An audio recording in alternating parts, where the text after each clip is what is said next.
Welcome to the Queer Spirit Podcast. I'm your host, Nick Venegoni. Here we have conversations with artists, healers, and activists who enliven the LGBTQ communities and who empower our queer spirits to flourish. My guest today is Brandi Stanley. Brandi makes a living out of making connections. Science and art, fermenting and theology, permaculture and social movements, neuroscience and dance. In love with the space between things, the intersections and the paradoxes, she's constantly looking for what insights can be gained when we mash the unexpected together and the growth that happens when we learn to hold complexity. These days, she does this by running a podcast and writing a newsletter, both under the name This Plus That, where she's interviewed guests like authors David Epstein and Charles Eisenstein, and well-known artists like Ashley Eliza Williams and Tyler Thrasher. Today, Brandi shares how she left the world of marketing and branding, listened to her heart, and started her podcast and newsletter. We dive deep into the practice of finding balance and connection in opposites. She shares about her own healing journey of opposing forces in her body and how she cultivates balance in herself today. Find Brandi at thisplusThat.com. Hi, Brandi. Welcome to the show. Hey, Nick. Thank you so much for having me here. Yes, I'm excited to have you here. I've been listening to a lot of your show recently and was really inspired by you talking about nutrient-dense information and how you bring that to your work. And it definitely is, and it's a lot to talk about and unpack. And I hope to give, our listeners here just a little bit taste of that nutrient-dense information and inspiration that you bring to your listeners. So thank you. Yeah, thank you. I was actually also, the feeling is mutual, I guess I would say. I was just listening recently to the interview you had with, is it David Nazario, talking about love and religion and poetry, which is really beautiful. So I'm similarly inspired by the nutrient-dense content that you have. So thank you. Thank you. So I wonder if you could start by telling us what inspired you to begin your podcast. Yeah, so the hopefully quick story goes that I spent about, somewhere around 20 years in my past was doing branding and marketing. And I sort of say that was how I found a way to make my creativity, monetize my creativity. It's how I knew how to get paid and doing that sort of stuff. And I think you have a graphic design background as well. I was doing some graphic design for a lot of my early career. And I think, I had my most recent full-time job was at the beginning of 2020. I had been a brand director for a few years, and I just always had, it's like that very typical cliche story. There was this voice in the back of my head always that was like, if you don't do what you came to do, you will just not feel like you really fulfilled your purpose. And marketing and branding just didn't feel like my purpose. But I thought I spent a lot of, first, I left my full-time job at the end of January 2020. My last full-time day was January 29th, 2020, without, of course, knowing what was coming only a couple months later. And I, at that point, launched my own full-time branding and marketing coaching business. And I spent a lot of 2020 trying to get that off the ground and building a lot of the components of that. And thankfully, I had PPP loans and unemployment to help me get through that because of the changes in the law around unemployment. Even though I left my full-time job of my own free will, I was able to get unemployment access. And so that gave me an opportunity to try to start that business. And the entire sort of thought behind that was, can I work as little as possible? And I think a lot of us sort of make this bargain. Can I work as little as possible doing this thing that I know how to make money doing so that it can fund the stuff that I actually want to do? And so a lot of the time I spent in 2020 building that business was me in spreadsheets or me drawing frantically with a sharp, a dry erase marker on my windows at my house, plans of how I could, how can I chunk down as much of my time as possible, but still give people a lot of value, of course. I was not trying to, let's be honest though, it's still a very capitalistic model, I'm taking as much as possible. So it's still a bit extractive, but I was very much hoping to provide as much value as possible and as little of my time as I could. And when it came to January 2021, I had finally done sort of all the things I could to build the business. And it was time to actually make it for real public and start marketing it and doing all those things. And within probably a couple of weeks, I was starting to have panic attacks, and there was something that my body was like, you can't do this. I don't know if it was like, I just felt like I could not I did not want to have to be known for marketing for whatever reason. It was just like freaking me out, and just felt like it was counter to what I felt like the real sort of spiritual thing what I was here to do. And so for whatever reason, mixed into that, I started having panic attacks, and I just got to a place where I was like, okay, I don't know what next is, but it's not this. It's a very like Liz Gilbert, like talks about like, you don't have to know what next is. Sometimes you just have to know not this. And that was where I was at. And so I quit, and I gave myself, because I was still getting unemployment funding, I gave myself like sort of an indefinite amount of time. I didn't know how long it would last, but it didn't take long to just relax, do stuff I enjoyed. And one day I was out on a walk, and the idea just sort of hit me that I spent a lot of my life confused about what I wanted to do, because I seemed to be a little good at a lot of different things. And I loved to make connections between things. And I loved people who were making sort of weird connections between things. And I had been doing a lot prior to like starting the business.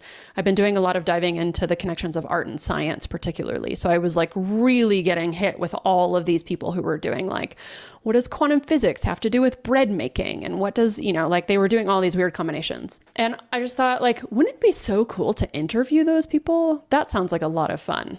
And like really up my alley. And I have a lot of background in content creation and writing and branding and marketing and all these things that would help me do that, and needed only a little bit of like audio sort of training to understand the technical stuff around running a podcast. And so I did. I started a podcast, and I kicked my newsletter back up again, and all under this new name, This Plus That, with the idea that my lens on the world was always through this container of combining seemingly disparate things in order to speak to how the things that we think are like very different actually aren't all that different, and have a lot of connections between them that I think are quite meaningful. So that was the somewhat short version of that. Yeah.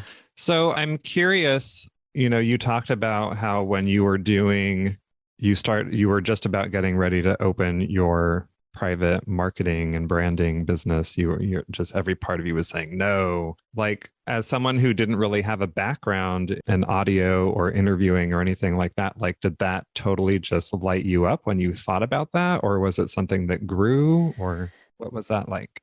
I think my original undergrad degree way back in my early college years was journalism.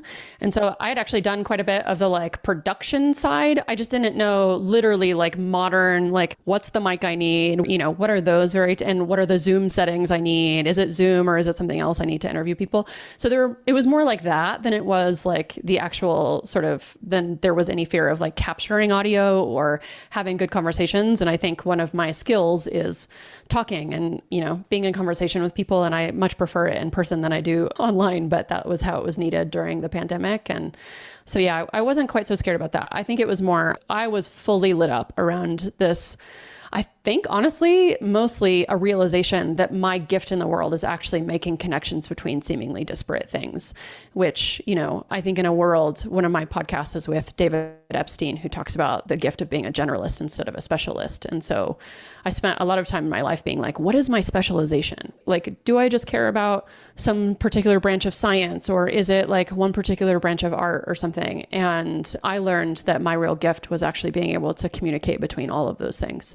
And so I think I was just very excited to have found like a very specific lens. Like, there are other people who do that, but like I had found my own sort of unique way to speak to that thing in this format of this plus that. So like an X plus a Y. And that's how I do all of my writing also. And so I think I was just so excited to have found something that felt so true to who I was and all of my gifts and all of my past experience. And then finally to be able to be like, oh my God, I'm a writer and I'm a speaker and a podcaster. And like, those are the outlets by which I do things, but like those will probably change, off and on over time. Like maybe I'll write a book, maybe I'll do something else. But in general, I was just so excited to be like, oh, it felt like it all sort of fell together. And so I was very excited. It felt like a very mystical moment of, wow, I've like done all the work to get here personally, professionally, like, spiritually, like all of these things to finally land me in this place that I felt ready to do that. It's interesting to hear you talk about being a generalist instead of a specialist and your ability to be able to connect different things together. Because, I talk to a lot of coaches and therapists who are just starting out and starting to build their practice. And a lot of people talk about, I need to have a niche, and maybe from a marketing perspective, you've heard that too. Like you have to have a niche, like who's your audience? And like you have to let people know like what your specialty is so they know like you're the exact right person for you. But what I was also thinking of was, as you were talking about that, is this ability to connect in a general way, yet in a very helpful, insightful, illuminating way, is a coach that I've done some retreat work with a number of years ago named Michael Sigmund, who talked about that is the gift of queer people, like our ability to sort of walk between the worlds, whether it be seeing the male and female side of things, etc., and that we are connectors and we're bridge builders and we're here to help, people see the connections between where they see opposing ideas, where there's conflict, and how do we help them, find connection and resolution. Yeah, I have just probably lifetimes of things to say about that. I think you're right. I think that is part of the gift of being queer. And I think similarly in your work life, when people are like, well, you have to specialize, you have to identify, right, as one particular thing, that I think we feel all these external pressures culturally and, maybe familially and all these different things for so much of our lives. And I think it's because we aren't quite 100% of any of those things. Or maybe even, I think as I've gotten older, I've come to see even gender stuff for me as 100% of all, I can be 100% feminine and 100% masculine, and I can carry all of those identities at once. And I'm everything in the middle also, right? And in all of the spectrum. And I think, because we've had to float in between spaces so often, that I do think we tend to resonate with, or, I think queer folks and marginalized folks in general, right? I find a lot of inspiration in folks like Gloria Anzaldúa, who wrote Borderlands, who talks about being a border walker and the story of immigration and how even the feminine is also the mystical that's sort of in between worlds, that has an ability to create where you take the ethereal and make it material. There are all these sort of metaphorical things that I think queerness is also part of that story of saying, I'm actually going to take this thing that I've been told is a detriment, that I can't niche down, that I can't be one gender identity, that I can't be one particular job, I can't be one particular function, and I'm actually going to make that the thing. And I think that was exactly what was so invigorating to me, like I was just saying, about what lit me up about finally realizing that my gift was that being in the middle. I have also a podcast that's fantastic with someone on, it's Queer Memoir plus Rhizomes with Serena. And she does a beautiful job about talking about how queerness is so often our stories are not clean stories also. Everybody wants a very clean niche and a very clean trajectory of how our lives go, right? But queerness is always sort of troubling that. And it's so beautiful how she talks about that and uses the sort of metaphor of rhizomatic ways of being, that we're not just one, we're not a tree that's just going straight up. We're more like mycelium or rhizomes or something that have all these branching elements to ourselves. But I think that's the sort of beautiful moment when you can get to a place, I think, where you go this thing I've been told is the worst thing about me is actually my gift to the world. And I think that's super powerful in queerness to get to a point in realizing that, for sure. I want to pause briefly and invite you to join the Queer Spirit community. This is a new private space, free from the distractions of our previous Facebook group. Here we can gather together in a virtual community of our own co-creation to continue discussions on the topics from the podcast, but most of all to connect with other queer folks on a spiritual path. To join us in our new space, simply go to queerspirit.mn.co. That's queerspirit.m as in Mary, n as in Nancy.co. You can also find the link in the show notes. Okay, now back to our conversation.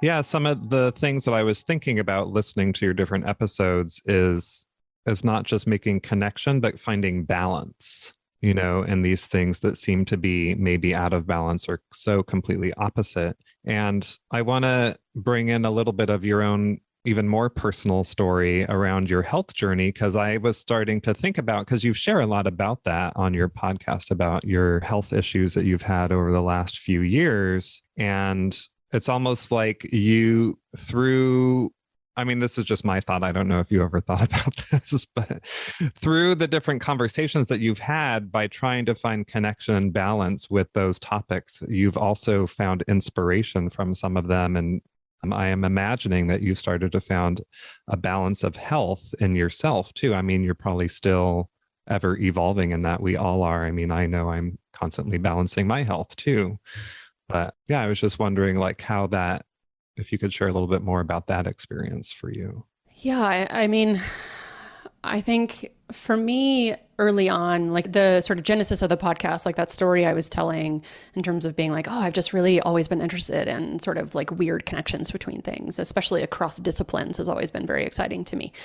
But I think pretty quickly it became evident that I was actually, maybe it was like subconsciously starting to use the podcast and my writing as a way to hold a balance or hold a tension of things inside my own life that seemed to be contradictory to each other, that I felt like, again, I had been told either from myself or culturally or whatever that might have been, that told me that there was no way that I could be all of these things. You know, like one of my episodes also is with someone who speaks about tarot plus Christianity. And I had, like, I grew up in the South and, you know, so there was Christianity sort of always around me. And that's a lot of my sort of early story, and disentangling that or like reconfiguring that with my queerness is definitely part of my history too. And then to come to this place of like mysticism and tarot and like astrology and all these things that we are so often told, like, oh, you can't, like those things don't make sense together. You can't be both of those things. You have to get rid of this thing that's very important to you in order to hold this other thing. And so I think there are all these different, like, it's almost like every single one of my episodes or my writing is like just twisting the diamond a little bit on it's a different like lens to say similar things, which is funny because like speaking about being a generalist, it turns out I actually sort of speak to the same thing consistently, which is mostly aliveness, this idea of like where the life is in the middle of all of these things. But I think for me, it was maybe not so much balance as it was, learning to heal the divide between those things in myself, so that then I could speak to how other people externally might be able to heal it in themselves, and hopefully culturally also, collectively, that might be a gift that I bring to the world, hopefully, that when you can actually hold these things that seem like warring opposites inside of yourself, that you don't have to actually erase any of them. And I think that speaks to queerness also, right? Where you're like, I don't have to get rid of the feminine in me in order to hold more masculinity, or vice versa, right? And so I think it became more like, how can I hold them together without them absolutely tearing me apart? Because I think it does feel often like it will destroy you if you have to hold, these things that seem like very disparate polarities, you know, even politically. Like, how can I be friends with people even who have very different views than I do? And I think especially coming out of like radical queer community organizing stuff, that I had all these messages too, that was this sort of opposite polarity where it's like, I have to get rid of everything else that doesn't look like this because it's too dangerous. And that was tearing me apart also though. And so I think there's been this like trajectory for me of, just learning how to hold all of it without it just crushing me, I guess. Yeah. And I've had a lot of story in my life that's either that like leaving Christianity, but like coming back to spirituality, or like veganism and vegetarianism and then eating meat, and like all of these things that like I've really sort of oscillated between, and learning that wholeness didn't mean that I had to get rid of any of it, really. Mm-hmm. Yeah. Yeah, it makes me think about like the work with some of my clients when they feel like they have a harsh inner critic, and they're like, well, how do I just get rid of that? You know, how do I stop second guessing myself and that kind of thing? Or when they have anxiety and they feel like my confidence or my self-esteem is really low, right? And so what I talk to people about is like, well, it's not so much that having an inner critic or anxiety is bad. It's just become inflated, right? Inflammatory. Exactly. It's become inflamed, and it's taken the microphone and it's not letting anyone else talk anymore. Because, you know, the inner critic or, you know, anxiety is helps protect you, right? When there's a little bit or a healthy level of it, but when it becomes too much, it becomes inflamed. There's no balance there. Like, let's make space for the other parts of you to show up, the part of you that wants to be brave and take a risk, or the part of you that wants to just slow down and take time and just gather data, right? Yeah, maybe that's an important voice to listen to. I think that's so related to the other, aspect of my healing journey two things, I guess. Like, first, I've just been reading Existential Kink. I don't know if you've ever read that before. Carolyn Elliott, I think, is the author. It's brilliant. It basically says sort of a method for going I love even the inner critic. I love the part of me that's lazy. I love all of those things, and getting to a place where you actually love it so much that it produces a chemical response of ecstasy in you. I love sitting around every day doing nothing. I love even getting angry at all the people who piss me off, because it gives me an internal sense of self-righteousness. It makes me feel like I'm a better person. And just sort of being honest about those things rather than trying to push them out. And the more you sort of are able to even get a feeling of ecstasy from those things, that eventually you start to realize that you're drawing everything to you, even if you don't want them, which is an interesting concept. But the other part of it that's sort of the more personal thing to me is, I think inflammatory is such a great way to put it, because when those responses become inflamed, when they get out of balance, right? So they're not bad. Stress and anxiety and the inner critic and all those things are not bad in and of themselves. I think I just started to realize in this last year of really focusing on my health and healing in a more much more intense way than I have been even over the last 10 years of chronic illness, that this whole idea of inflammation in my body was deeply tied to a spiritual belief that I was not safe in the world. That ultimately, and that's deeply tied to this plus that, right? That we have this cultural belief that we have to keep out all of the bad guys and keep in all of the good guys. And so eventually everything and everyone becomes bad, because ultimately everything's a threat, because nothing is clean. Everything has mess to it. And so I think we have started to overextend or overemphasize, it's sort of run a course to its extreme end, that we individually and collectively see everything as illness or virus or threat in some way. And I think I just saw how that was showing up in my own body, that I just ultimately believed I wasn't safe. I believed that I had to do shit in the world that I didn't want to do in order to stay keeping, having money in the world, that I had to stay with friends that I didn't really actually get a lot of life out of just so I could have community. I had to cut off pieces of who I was in order to belong in a lot of circumstances. And because that's sort of what happens, right? When you start to have to keep as many people out in order to stay safe, because they don't hold all of your exact same beliefs or act in the exact same way, you ultimately actually have to do that to yourself too. It ends up showing up in your own life where you're in order for me to stay safe and for other people to accept me in community, I have to cut off pieces of who I am. All these messy, ugly, seemingly ugly and disparate parts of who I am in order to belong in this community. And I just saw not only collectively, but how I was doing it to myself. And that ultimately what was creating a lot of the inflammation in my own body. And so we can talk about, the actual symptomatic ways that shows up. We can talk about brain fog and fatigue and adrenal issues and sleep problems and gut health stuff. But to me, those are all symptoms of inflammation. And I think this sort of lack of feeling safety in the world is deeply tied to all these ways that we see things as very separate and not actually all part, that in a cheesy way, that we're all one, right? That wholeness is actually realizing that we're all integrated.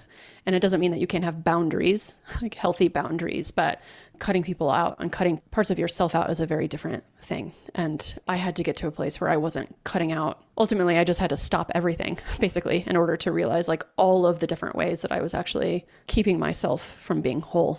And to get into right relationship, I guess, in a very indigenous way of talking about it, what is right relationship with an inner critic? What is right relationship with the land I'm on? What's, sort of re-indigenizing to yourself and to community and to your work and all of those things. I'm curious if you could share one thing that maybe you've learned over the last couple years, a skill or something that you were most surprised by the way that it supported you. Yeah, I think I might actually go back to, it's not just Carolyn Elliott and the Existential Kink book, but I think I've also been reading a lot more weirdly how we're learning how quantum physics actually reflects how we call things into our lives. This is going to get maybe a little bit like esoteric or mystical, but that's okay. We do that here. Great. I think, and it gets a little iffy. Like I'm not sure how publicly to talk about this well yet, because I think it comes out sounding a little bit like law of attraction stuff that is actually like not quite like I think law of attraction, we have a lot of complaints now, especially in queerness or, like marginalized communities who are like, okay, but that doesn't actually like acknowledge the like systemic cultural things, the institutional ways that we are actually sort of kept under a boot. Like, so hear me that I understand all of those things. And I think I have realized all of these ways that I think we are so much more powerful than we think we are, that like everything literally that's in my material reality, from my friends to what's in my apartment to what I do every day for my work to all of these different things, are actually things that I've called to me, even if they're things I don't want. Meaning I think I've started to even ponder like, what is it that I call to myself around sickness that is actually something that I wanted? So it's that existential kink thing, right? It's like, how did I want part of this so that I might actually learn the lessons that are necessary for my purpose to give here? What are the ways that I actually needed? Like maybe the only way for me to actually see that was a sickness was to actually experience these very intense symptomatic things. But like very practical example is like, I've been having some sort of community conflict with some friends recently.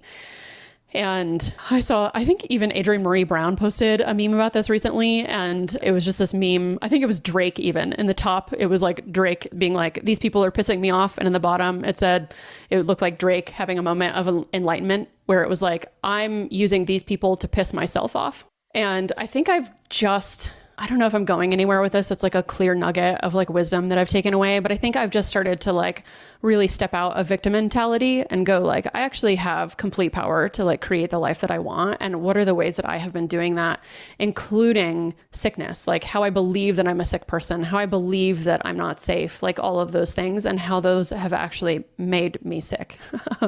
And so I think starting to, I don't know about push back, but again, like sort of hold the tension of both, like, yes, there are systemic reasons that like as a female, as a queer, like as all these things that like I have had a harder time accessing money, accessing jobs, accessing like respect in certain communities, or like whatever it is that I feel sort of kept back from.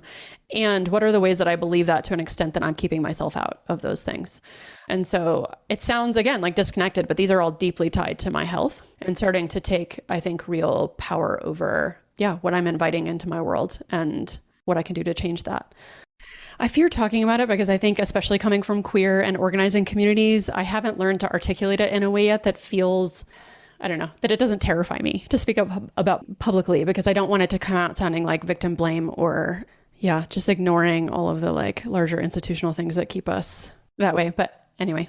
I get it. I mean, what I think about when I hear you share all that is about like those things that we may be quote unquote calling in that are unpleasant. Like, what are they teaching us? Right. And, it does get into a little bit of the conflict around, particularly from like Buddhism and Eastern philosophy around like suffering is optional. Right. And, it's just like, yes and no sometimes. And I've had to be mindful about that myself too. And there was something else I was going to say about that. Oh, yeah. I knew someone who she used to go to meditation retreats, and even they were silent meditations retreats. So she wasn't even verbally engaging with other people, but she would say, usually within the first couple hours, she would find the person who she referred to as her enemy. It would be a complete stranger. She probably didn't even interact with them, but there was some kind of vibe with them that she just started to project all of her stuff onto. But she always looked forward to that because she's like, what can I learn by being engaged or in community with this person for just a few days, even though I may not even be interacting with them? Like, what are they drawing out in me? Right. Yeah. Well, thank you so much for being here and sharing about opposition and balance and connection and your stories and your interviews, and look forward to hearing more. Can you tell people how they can find your podcast and connect with you? Yeah. So all of my stuff is called This Plus That. So the podcast is called This Plus That. It can be found everywhere you get podcasts. And I write a newsletter when I'm not taking a rest, which is right now. So I have been writing relatively infrequently, but they can sign up for that at thisplusthat.com, which is my website, which is where like a catalog of all previous newsletters and podcasts and stuff are as well. And yeah, social media, I'm like not on very frequently, but This Plus That Pod is my stuff on Twitter and Instagram if people are interested in finding me there. Great. Well, I will have those links in the show notes so people can find them there. But thank you again for being here. Yeah, thank you so much for having me. It was a pleasure to talk. To find the resources we discussed today, find the show notes at thequeerspirit.com. Make sure you don't miss future episodes by following the show on Apple Podcasts or subscribe on your favorite podcast platform. Thanks for listening. Until next time, be well.